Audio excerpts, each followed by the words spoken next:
3 de dezembro de 2020, hoje, quinta-feira, a Igreja celebra a memória de São Francisco Xavier, o patrono dos missionários.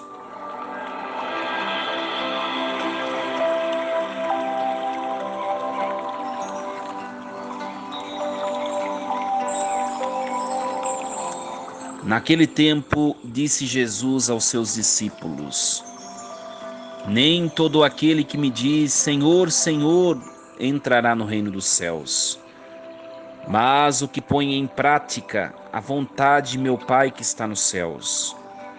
Portanto, quem ouve estas minhas palavras e as põe em prática é como um homem prudente que construiu sua casa sobre a rocha. Caiu a chuva, vieram as enchentes, os ventos deram contra a casa, mas a casa não caiu, porque estava construída sobre a rocha.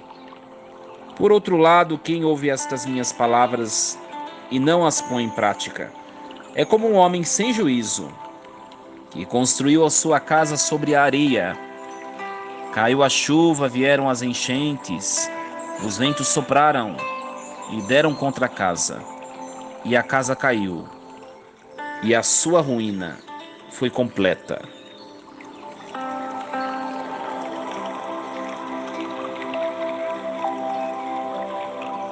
Meus irmãos, minhas irmãs, muito bom dia. Uma alegria estarmos celebrando este tempo belíssimo, o tempo do Advento, e de maneira toda especial nessa quinta-feira celebrarmos este grandioso santo da Igreja, São Francisco Xavier. Ele foi um dos grandes missionários da Igreja. Espanhol, Francisco Xavier foi companheiro de estudos de Santo Inácio de Loyola, em Paris, e junto com Santo Inácio de Loyola, foi um dos fundadores da Companhia de Jesus, os jesuítas. Francisco Xavier partiu para a missão na Índia e no Japão no século XVI, 1541. Ele foi o primeiro padre europeu a pisar nestas terras orientais. E ali, sustentado pelo Espírito Santo de Deus, por meio da oração, da alegria de viver, ele foi um evangelizador eficaz. Pregou, percorreu, conviveu, não somente nessas duas localidades mencionadas, mas em outras também do Oriente. Ali batizou muitos pagãos, pôde conviver com uma cultura local, aprender dela, como também ensiná-la. Um exemplo de homem para nós, um pregador exímio. Morreu tão novo, com 45, mas cumpriu a sua missão plenamente, porque foi um homem amantíssimo do Senhor Jesus, o seu Senhor, o seu Salvador. Meus irmãos, minhas irmãs, a vida deste santo tem muito a nos ensinar.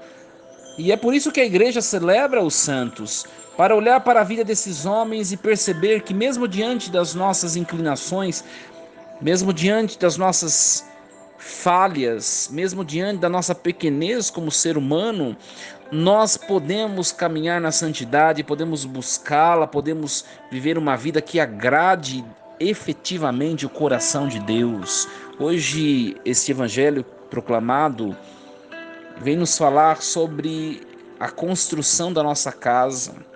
A nossa casa é a nossa vida, é a nossa esperança, são as nossas buscas. Nós estamos construindo a nossa casa em cima da rocha ou em cima da areia. A rocha é Cristo, aquele que de fato único, que tem a capacidade de sustentar a nossa casa, de preservá-la em pé.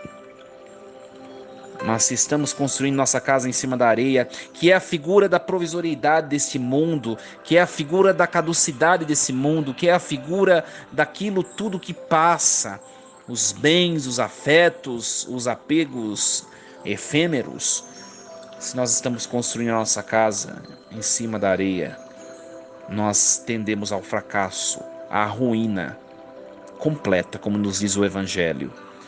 Meus irmãos, minhas irmãs, que nós possamos estar colocando nossa esperança em Cristo, que tudo que nós buscamos em nossa vida pessoal, conjugal, que nós de fato em tudo estejamos com os olhos em Jesus, para que a nossa casa não caia. Meus irmãos, olhemos para o mundo de hoje. Quantos matrimônios estão fracassados? Por quê? Porque não levam uma vida alicerçada na presença de Jesus, que é o único capaz de preservar quaisquer que sejam as uniões conjugais. Quantos casamentos estão fracassando porque o casal não consegue mais rezar junto? Eles não conseguem mais olhar um nos olhos do outro e dizer eu te amo, ou dizer o que em mim ainda é preciso crescer, o que eu posso melhorar em mim. Quantos casamentos estão fracassando porque cada um está buscando os seus interesses pessoais, individuais, egoístas, e não pensam na coletividade, não traçam sonhos juntos, não sentam para debater, para traçar metas, não sentam para planejar conquistas. Meus irmãos, não só a vida conjugal, mas também a vida familiar. Quantas famílias estão como esta